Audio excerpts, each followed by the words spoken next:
You're listening to episode number 4 of Liz's Healthy Table.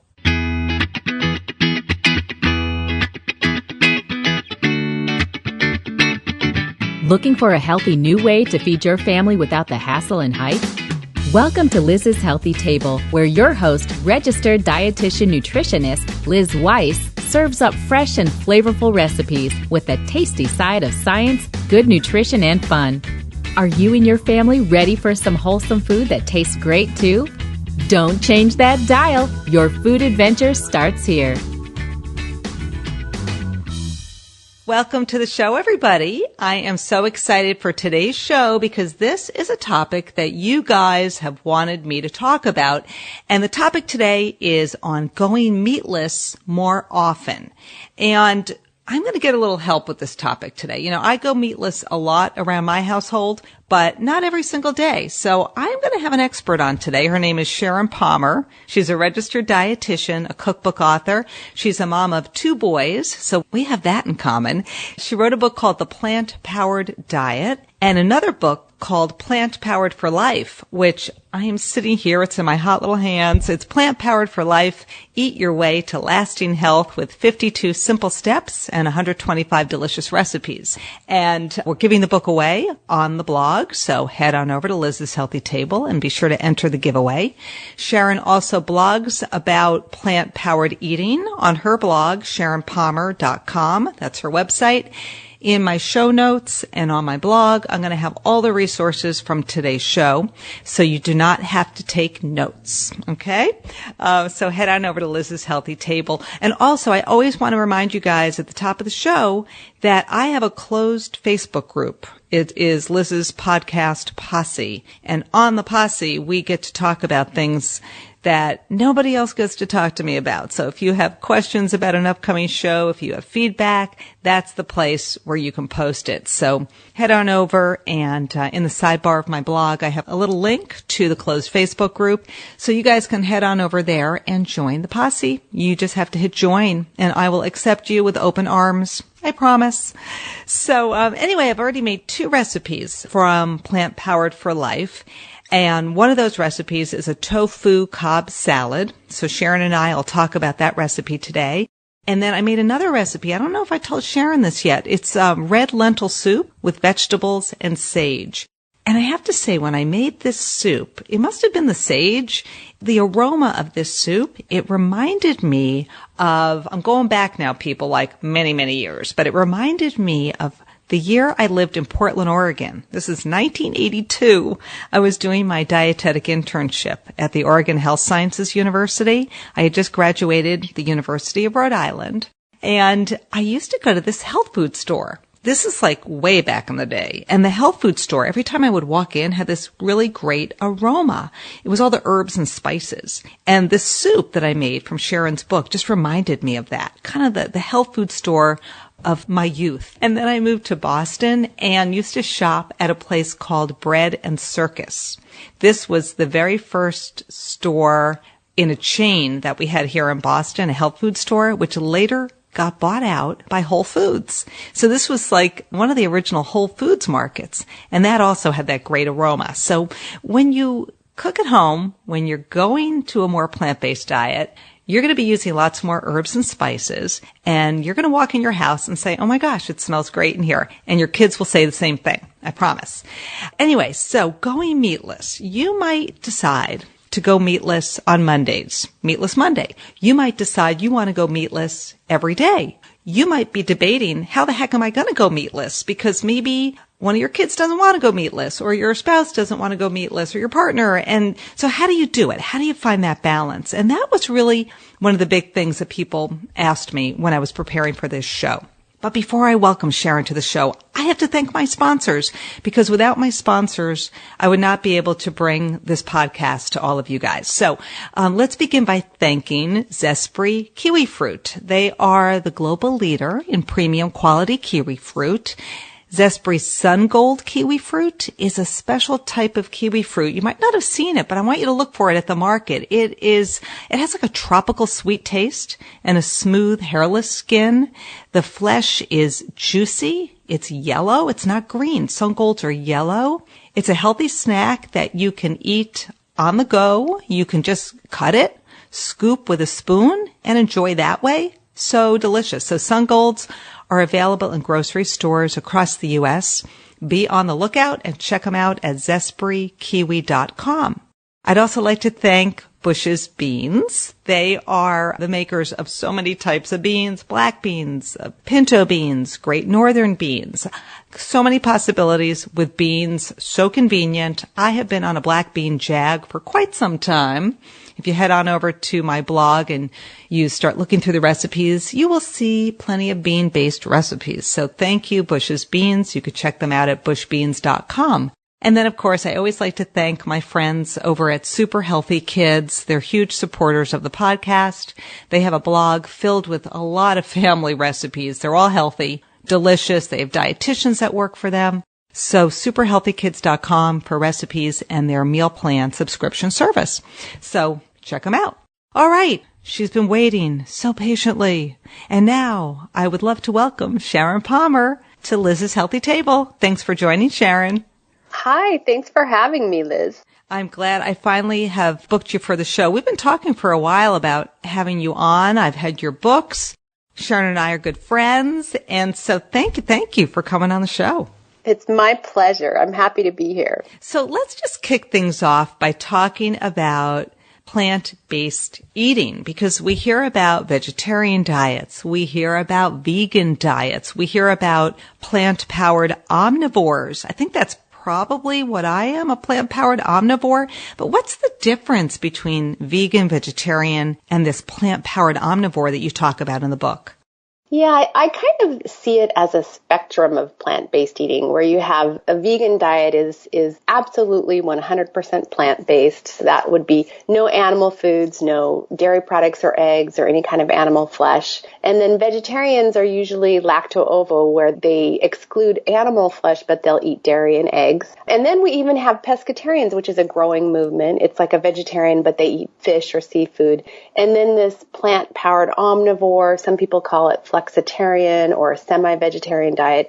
And this is really a growing area where people, they don't want to commit to a vegetarian or vegan diet, but they really do want to decrease their animal food consumption and eat more plants. So we're seeing, a pickup of all these kinds of diets, but I think in particular this kind of plant-powered omnivore space is growing. Mm-hmm. And when you talk about eating plants, what are we talking about here? Fruits, vegetables, what else? So when you think about the plant world, it includes all those things that grow in the soil. It could be like whole grains, we have so many different types of whole grains beyond wheat or rice. We have quinoa and sorghum and amaranth and millet and barley and rye. There's so many different grains. That's a big part of a plant-based diet. And then we have pulses or legumes, things like beans and lentils and dried peas. And soy foods, those are all plant foods. And then, of course, this big category of fruits and vegetables, nuts and seeds, and then herbs. And even things like chocolate or coffee, those are plant-based foods too. So with this huge world of plant foods to choose from. I am very relieved to hear that chocolate is a plant-based food, especially dark chocolate. Could not live without it. So we've got this world of so many plants, so many to choose from. Yet, if you look around and you sort of look at the typical American diet, it does lack in especially fruits and vegetables. I mean, what is going on here with the U.S. diet? And do you think people are changing, finally getting to realize the benefits of eating more plants? Yeah, some measures show that people are interested in eating more plants. We have a lot of surveys that show that people are actively trying to cut their animal food intake and increase the plants. But we still see this kind of dismal amount of fruits and vegetables the average person consumes. So we do have a long way to go. And they're calling it the SAD diet, the standard American diet, which is so low in all these whole plant foods, things like beans and fruits and vegetables and whole grains.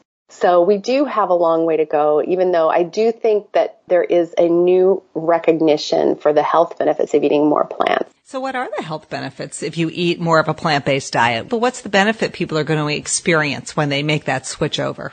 Well, we have lots and lots of studies that are showing if you eat more of a plant-based diet, you can reduce your risk of chronic diseases, things like heart disease and type 2 diabetes, and even things like Alzheimer's disease, cancer. So, and also you can have a healthier weight. And on top of that, you can reduce your carbon footprint, which is, people are very interested in that as well. Right. So when you eat more plant-based, it just takes a lot of less energy, especially with pulses. Lentils, for example. I made your lentil soup. It just doesn't take a lot of resources to grow the lowly lentil, that sweet little lentil. Exactly. It's so good. I love that benefit. Yeah, legumes and pulses such as lentils and beans are very eco-friendly plants to grow. They don't take as much water, they don't require a lot of inputs, and they're good for the soil. They fix nitrogen in the soil. And then, when you're eating plants, it's overall a reduced environmental impact because in American agriculture, we grow plants and feed them to animals. That's why it's so energy intensive to eat a high animal food diet. If you eat the plants, you're kind of just directly eating the plants. They don't take as much water or fossil fuels to produce. Okay. Makes sense. So Sharon, you've written your second book here, PlantPowered For Life. And the thing I love about this book, and remember folks, head on over to my blog because we're giving away a copy, US only, right, Sharon? Is that correct? Actually, PlantPowered For Life is available in Brazil and English-speaking countries around the world. So the UK and India and Australia and Canada. Okay, so can we do the giveaway then anywhere, or do we have a limitation? It's in the U.S. for the giveaway. Okay, but you're saying it's available elsewhere, which is good to know. So yeah. I love this book. I love the photography, first of all, and I just love the fact that you've broken the book down into this 52-week plan so that people who want to embrace more of a plant-powered style of eating don't have to feel overwhelmed. So explain that philosophy or that strategy of the book, and what are some of those steps people can take when they are making that shift over? Yeah, what I really wanted to do with this book was exactly what you're saying, is make it an easy, simple task to eat more plant-based so that no matter where you are at in your lifestyle and your eating pattern, that you could start eating more of a plant-based diet through some simple steps. And you could take these steps if you want to do one per week. You'd have 52 of them, and over a year, you would be eating more of a plant-based diet. Or you could do them more quickly if you wanted to do a few a week. But it's basically taking on some habits. For example, eating more whole grains. I really recommend that we consume most of our grains as whole, in their whole form, and even in their intact form, eating more grains the way nature produced them. So that would be like when you're cooking brown rice, you can actually see the kernel of rice because it's in its whole intact form. When you eat quinoa, it's the same thing. So eating more of those whole intact grains is one step, for an example, in the book. Eating nuts and seeds is another example of a healthy plant-based step. I recommend that everybody eat at least a handful of nuts or seeds a day for all those healthy fats, and then we're also getting some protein too. So just taking on these steps can help you find your path to a plant-based diet. Sharon, one of the big questions that I got from the community when I surveyed them was, what do I do if I want to eat more plant-based, but maybe my husband doesn't? So Elena, she's a mom of 2 school-age kids. She lives in the D.C. area, and she said that she wants to eat more of a plant-based diet. Her husband doesn't embrace it as much, and she just doesn't want the kids to be sort of choosing one parent's items over the others. So how do you bring some meatlessness to the dinner table while also keeping the peace? That's what Elena wants to know. Now, you've got 2 boys. I've got 2 boys. What's been some of your strategies for getting everybody to embrace this one style of eating? That's a really good question, and I have gotten that one in the past. And one of the things that I think is helpful is the Meatless Monday concept, where the whole family would get behind, Monday is our day to be really creative in the kitchen, and we're just going to eat a vegetarian dinner, for example. So it's just kind of a habit like Taco Tuesday. This is Meatless Monday. So I think that's one thing that works for a lot of people. So the expectation is you're going to have a very delicious, creative vegetarian meal that night. And then another strategy that I think works really well is when you have the family style of eating where you have different dishes on the table, I like the option of having a variety of dishes. So perhaps, you'll have like a lentil dish and a whole grain dish and some vegetable dishes, which could be perfect for a plant-based diet. And then maybe that you have like a smaller dish of a poultry item or perhaps a fish dish so that people who do want that item can have it. But they've got all these other things to choose from. And by having more of these plant-based items, they're reducing their animal intake and increasing their plant intake. Did you grow up as a vegetarian? When did you make the switch? I did. I grew up, I would say it was a semi-vegetarian household. We ate meat very, very rarely. My parents were kind of early into the vegetarian lifestyle. And then I went to school at Loma University to study nutrition, and that is a plant-based campus. So it's kind of been part of my world for a long time. Oh, so you went to college at Loma Linda, and how was the food? You know how college food is never, the greatest necessarily? Is it really good there? It's really good. I have to say, I didn't appreciate it as much as I should have as a student. And now Loma Linda University is, actually the community of Loma Linda is one of the blue zones, which I'm sure you've heard about, a location where people live the longest in the United States. And they attribute the diet as one factor behind that.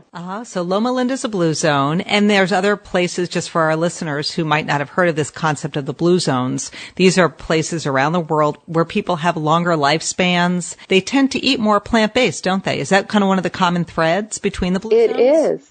In addition to other lifestyle factors, they eat a plant-based diet all around the world. These places where people live the longest, they eat a plant-based diet. Very good. I want to go visit a blue zone. I think Greece, right? Where in Greece? Remind me. I want to say it's in Crete, but I don't know if that's exactly right. But I think there's one in Greece and there's one in Costa Rica, and I think there's one in Japan. I'm not remembering all of them. Loma Linda is the only one in the U.S. Okay. Good to know. All right. So, I was thinking too, when we became more plant-based in my household, and I talked about this in episode 1, I had my husband Tim on the podcast, and he has embraced his pescatarian diet. So he eats mostly plant-based, but he loves his seafood, and I love it too. And my boys, they like poultry, they like beef. I like lean beef, I like poultry. We tend to eat a little bit of meat, but not, it's never really the center of the plate, but more of an accent. And so one of the things I've done for my family when, we're having one meal and I'm like, I don't want to have a different dinner for Tim. I want us all to eat the same thing. Lasagna was always kind of my go-to when the boys were younger. And that is, with the lasagna, I could either make half with ground beef and the other half with no ground beef at all.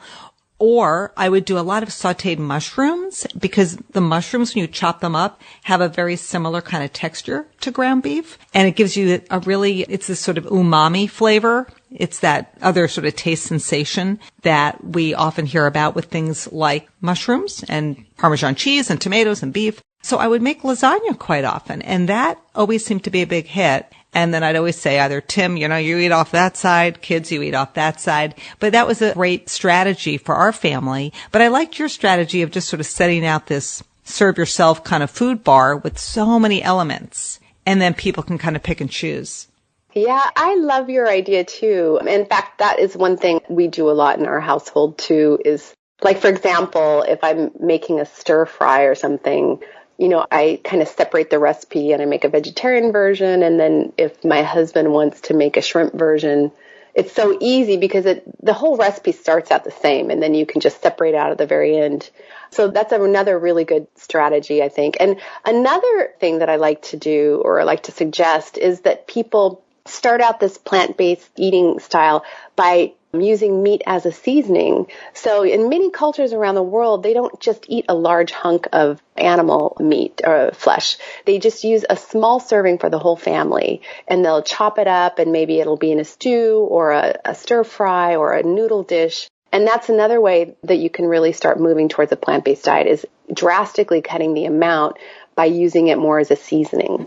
Interesting. What about soy and tofu? Because when I had my questionnaire that I sent out, and thank you everybody who filled out my questionnaire, because I got so much great feedback from you guys, but some people were concerned about the healthfulness of soy. Is it healthy? Isn't it? And what do you do with something like tofu to kind of jazz it up a little bit? Yeah, I'm glad you brought that up because there is so much misinformation on soy in the internet.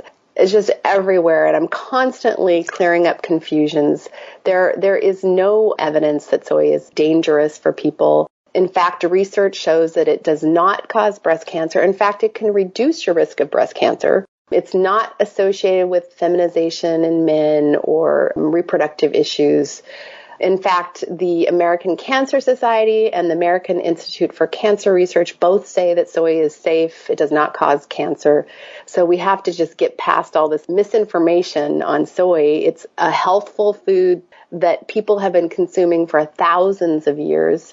And some of these whole soy foods, things like tofu and soy milk and tempeh, are ancient traditional foods. And in places where they eat a lot of soy, like in Asia, they have a lower risk of things like breast cancer and prostate cancer than we do. So we have to just, remember that it's a healthful food and start including it in our diets more often without worrying about it. Sure. Good to know. And what about tofu? How do you make tofu a little more interesting? Because people say it's kind of wet, it's kind of bland. What do I do? So talk about how you sort of dry it out. And then I'm going to talk about the Cobb salad in your book in a minute because that's sort of prepared tofu, if you will. But give us a few ideas for what to do with tofu? Yeah, that's a good question too, because I've had people say, I tried tofu and I hated it because they didn't understand that tofu, I consider it to be like a blank plate, a blank canvas is the word I was trying to say. It's like a blank canvas and it needs to have flavor. It needs to have flavor to absorb.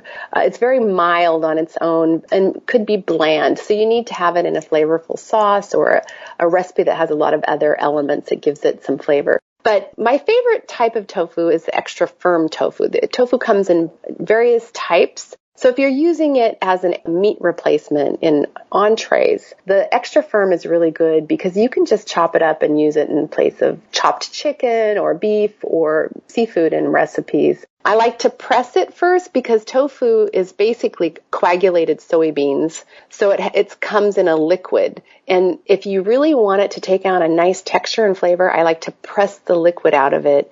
And you can do that by just wrapping it in paper towels and resting something heavy on it for about 15 minutes. And then you'll drain off the liquid so that it will absorb some of those flavors in your dish. So then I like to use it in just about anything that you might think of for an animal meat, such as like a casserole. Instead of chicken, I like to use it in stir fries, in like marinara sauce with pasta, a ratatouille, things that have that nice bold flavor that it's going to take on. You can shred it to make a veggie scramble for breakfast that with turmeric, it'll be similar to scrambled eggs. You can actually puree it into lots of things like into quiche recipes or into smoothies. So it's very versatile and it's very high in protein and nutrients. How do you shred it? Just like you would a carrot, like on the large holes of a box grater? Exactly. That's what I do. Oh, okay. I've never done that. That's kind of cool. I saw that in one of your recipes. I think you have a taco recipe. I was like, I've never shredded tofu before. So the recipe I made from PlantPowered For Life, and remember to head on over to the blog to enter the giveaway. But the recipe I made is for a tofu Cobb salad. And the salad called for tofu that's already kind of pre-made. You just buy it at the supermarket, already seasoned. So I want to just tell everybody what is in this recipe, and I will be sure to include this in the show notes. And I made it over the weekend, and I was home alone, so I just made it, I kind of did the math, and I just made it for one person. But if you're making this for a crowd, you would need 6 cups of packed romaine lettuce. You could use any kind of lettuce, right? And then you have a dressing you make with a tablespoon of olive oil and a teaspoon of red wine vinegar. And then you call for a tablespoon of finely chopped or minced herbs. I used parsley. I had fresh parsley. And then you call for a little bit of ground mustard and then a small garlic clove. And for whatever reason, I had a crazy garlic clove in my house. I don't know what this thing had, like the flavor was just way through the roof. So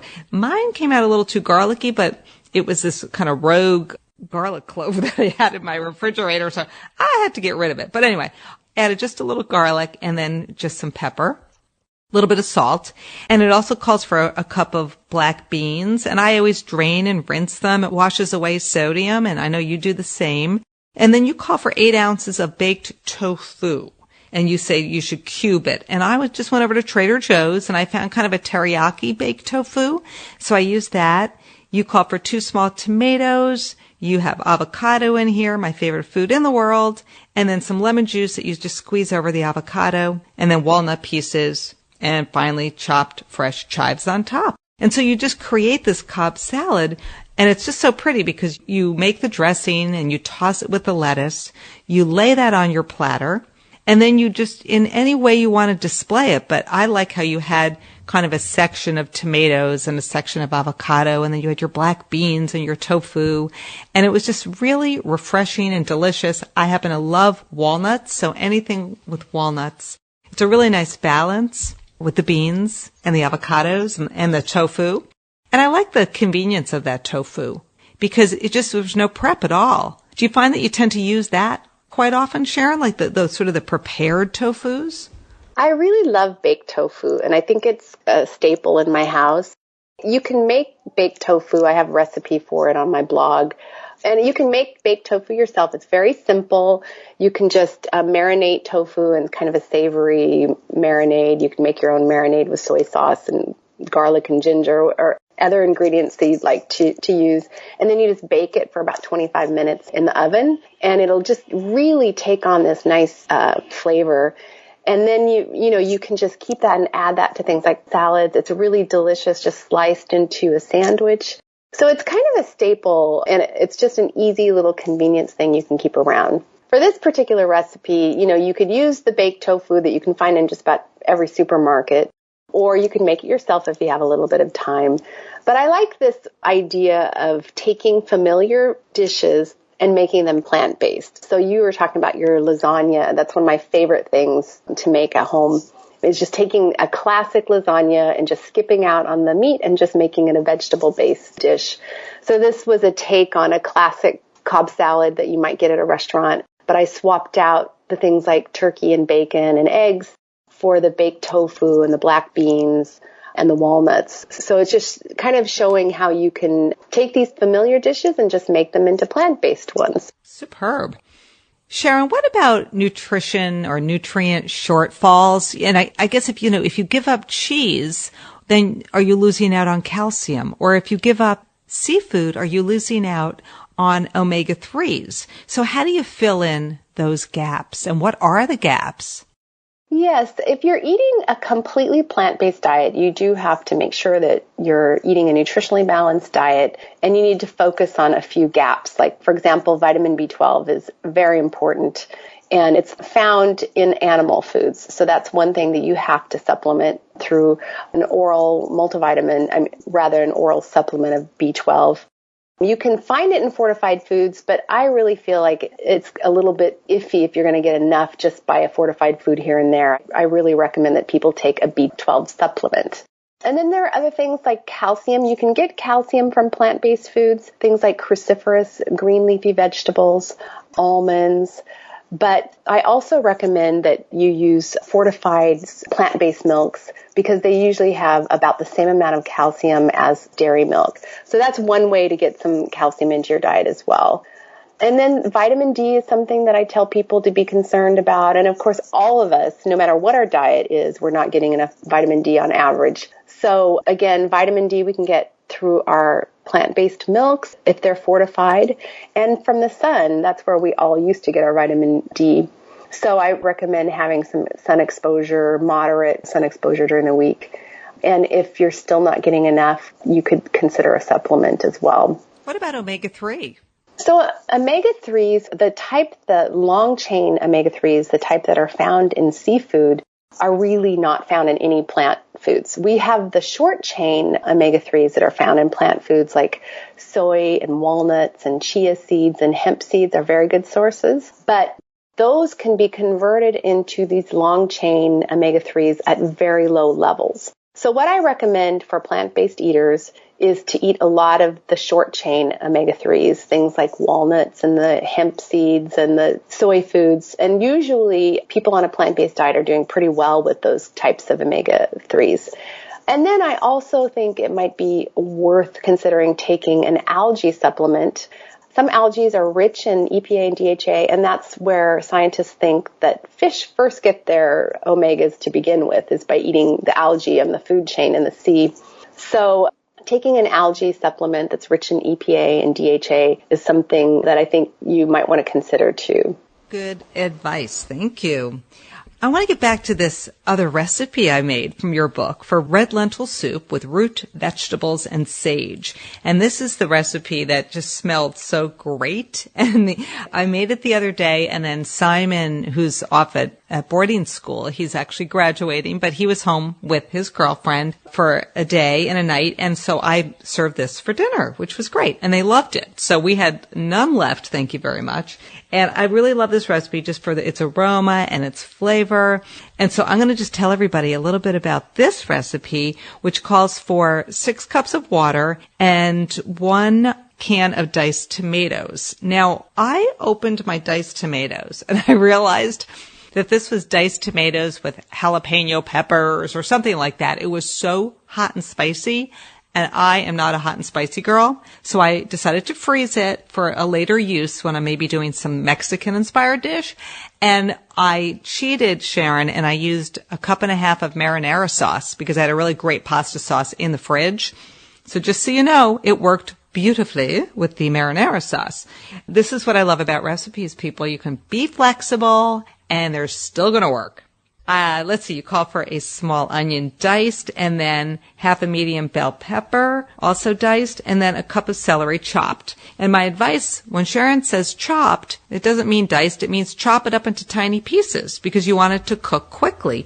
The same goes for the carrot in this recipe. You have 2 medium carrots. So chop, chop, chop. And then it calls for 2 small red potatoes diced, 2 medium garlic cloves minced, 1 cup of dried red lentils, which we're going to talk about in a minute, and then 1.5 teaspoons of dried sage. This is what made my house smell so great.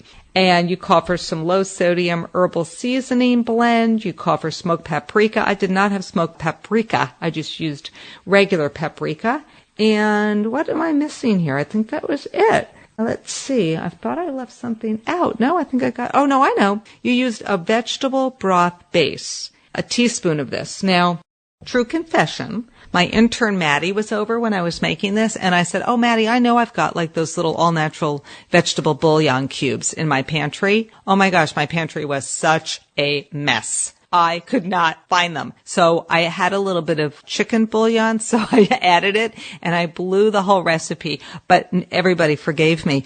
Anyway, it motivated me to clean my pantry after Maddie left. And I found not 1, but 2 boxes of the vegetable broth. So this is why you have to stay on top of your pantry. I make myself crazy. See, I don't always practice what I preach. And I end up buying things that I don't need. So I was very motivated. And this was like a Friday night. I had like the pantry all over my kitchen floor. Sometimes you just got to stay home and get the job done. So this is just a super simple soup because you just put everything together and you just let it bubble and cook. And I did have to let it cook a little longer than the 40 to 45 minutes because I realized we didn't chop up our carrots and celery tiny enough. So make sure they're really tiny. But tell everybody a little bit, Sharon, about, and by the way, this soup is just super hearty and yummy. And I did top it with some Parmesan cheese, some grated Parmesan, but you could use a vegan cheese, right? So tell us about vegan cheeses and talk a little bit about lentils because they don't take long to cook. People think, oh, what am I going to do with these lentils? But they're easy. They're really easy to cook with. Yeah, I think that people have sometimes concerns about cooking with beans because if you're starting with a whole dried bean, you have to soak them overnight or use the quick soak method where you bring the water temperature up and let it soak for a shorter period of time. But that can get in the way of making beans when you get home from work or in the rush and you don't have time to soak them before you're cooking. But the great thing about lentils is you do not have to soak them. They can be cooked up in under half an hour, and they're so delicious and they really fit in so many different types of dishes. So I always have lentils in my pantry. That's one of my go-to plant-based foods. And I think in this particular recipe, in this soup recipe, it shows that sometimes it's the combination of plant foods. For example, you can make this hearty soup and then maybe have a toasted peanut butter sandwich, and you've got a meal because you've got some protein in there, you've got some veggies, and then combining it with something simple like that is all you have to do for a balanced meal.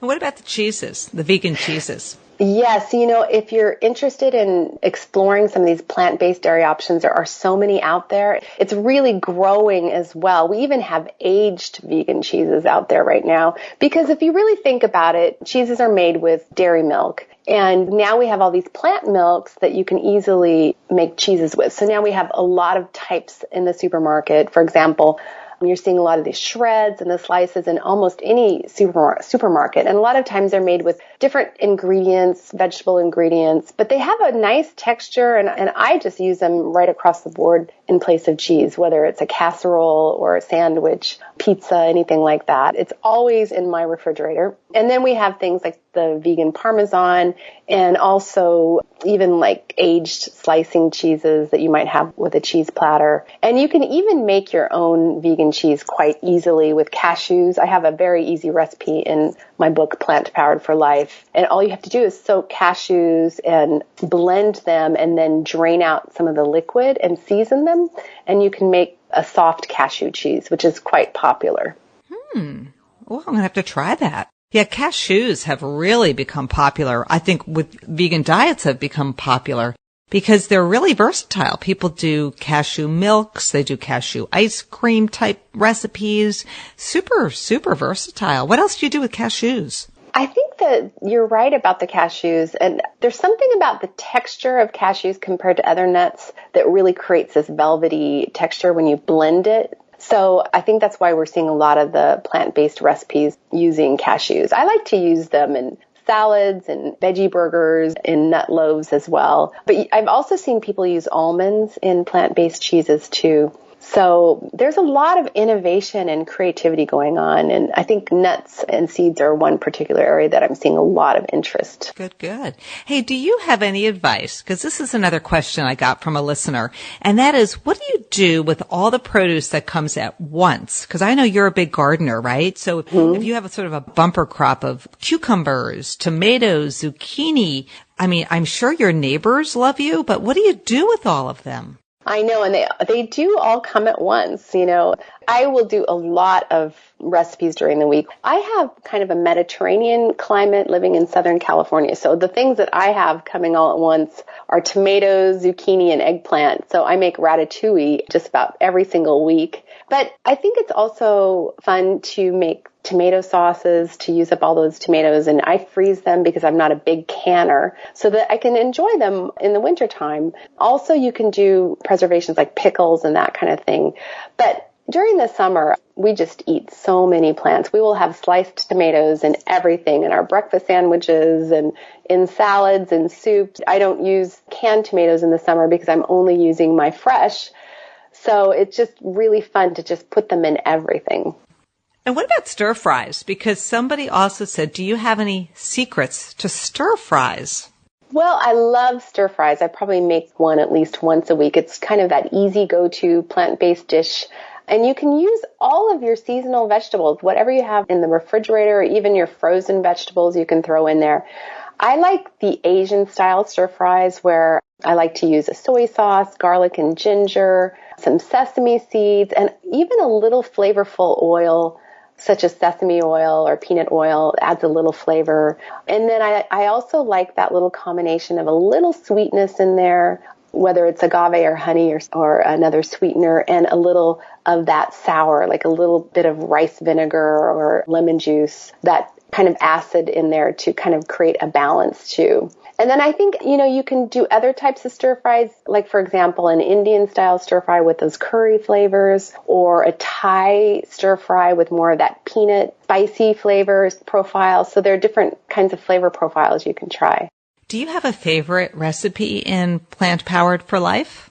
Oh, there are so many, but I think I have to go to my tortilla soup recipe, which is, I love soups because you can make a big pot and then enjoy it for a couple of meals, and they're so delicious for just a simple lunch. And the tortilla soup recipe is fun because it has toppings, my own baked corn tortilla strips on the top, and then you can put green onions or cilantro. And you could even get more creative, put avocado or some little cherry tomatoes on top. So it's kind of a fun, interactive thing where people can top it the way they like. And I also really, really love my pho, which I'm probably pronouncing that wrong, but it's the Vietnamese noodle soup. Again, it's interactive. In our family, we love to have dishes that each person can kind of make it their own way. So these things where people can add their own toppings or their own ingredients makes it fun. How old are your boys now?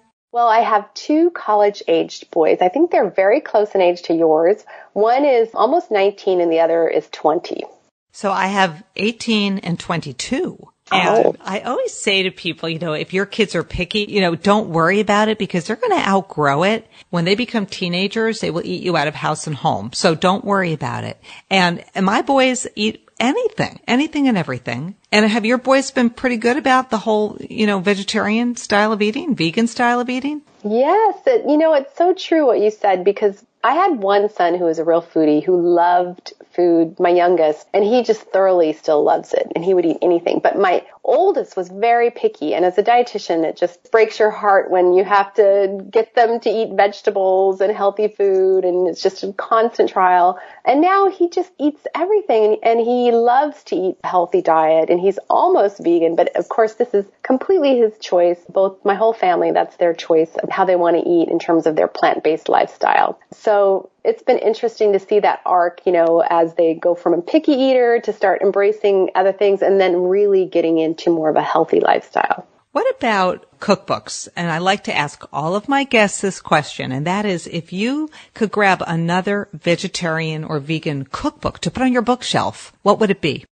Well, there are so many beautiful plant-based cookbooks these days, and I have rows of them in my bookshelf. Some that I've really enjoyed recently, I love Alex Caspero's new book on plant-based eating. I think it's on Italian recipes. Yep, she's been on the show. Yep, Fresh Italian Cooking for the New Generation. Yes, she has a beautiful blog too. I love her photography.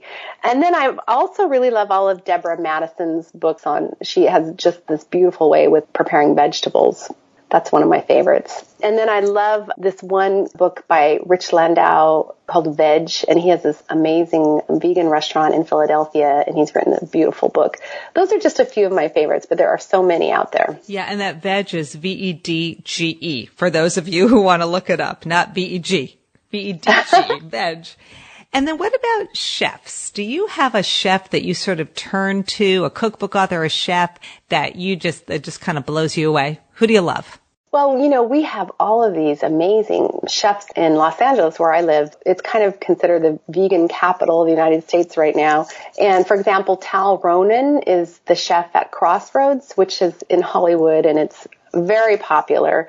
And he is actually the owner of Kite Hill, which is a company that makes plant-based dairy products. So he's really getting well known in the plant-based world, and his dishes are beautiful. We also have Matthew Kenney, who has a lot of plant-based restaurants. And he actually has a cooking school in Venice Beach in the Los Angeles area teaching about plant-based cooking. So those are a couple of my favorite chefs in my area that I like to focus on. All right. I think I need a road trip. It's time. It's time. Get out of Boston. Well, I think this has been a great show, and we've had lots of ideas. People can head on over to your website, SharonPalmer.com. You have all sorts of recipes. You blog, I want to say you blog every day. Is that correct? I do. I blog every single day except for the major holidays. Do you sleep at night? Or do you just work? I love what I do, just as you do, Liz. Yeah, in my blog, I have a lot of recipes, and it's all about the plant-based lifestyle, about scientific studies or restaurant reviews or traveling tips, just anything that might help you eat a more plant-based diet. Well, there's so many benefits to eating plant-based, and so I hope our listeners will start to eat a few more vegetables, maybe some more nuts, some more seeds, some more whole grains. I am totally going to do a show on sorghum, which is this kind of emerging whole grain that you're going to start hearing and seeing more, learning more about. So I'm going to do a sorghum show, but we don't have time to get into that now because we have been gabbing forever. So Sharon, I want to thank you so much for joining Liz's Healthy Table today. Oh, it was my pleasure. Thank you for inviting me, Liz. I'm so glad Sharon joined us today. Don't forget to enter the giveaway, US only, please, for PlantPowered For Life. I'll have that giveaway going on the blog. The show notes will have everything you need. I'll be linking you to various places. So head on over to my website. And if you don't subscribe to my newsletter, I have a sign-up box on my website. So I hope you'll sign on, and that way I'll keep you informed of new recipes and new shows and what's happening on my website and blog. And the coloring books, Color, Cook, Eat. Don't forget to check those out. You can download each. I've got 3 books in the series. I've got Color, Cook, Eat, The Alphabet, Smoothie Bowls, and Wholesome Family Dinners. These are coloring books that are great for kids and adults, and only $3.99 per coloring book. So head on over and check that out. I'm so glad you joined me today. And I decided I'm no longer going to tease next week's show because things are changing rapidly around here. I have so many people I'm interviewing. So I don't want to tease next week's show, but in 2 weeks, I hope you'll tune in. You could subscribe on iTunes or Stitcher or Google Play. So stay in touch, and thanks for listening to Liz's Healthy Table.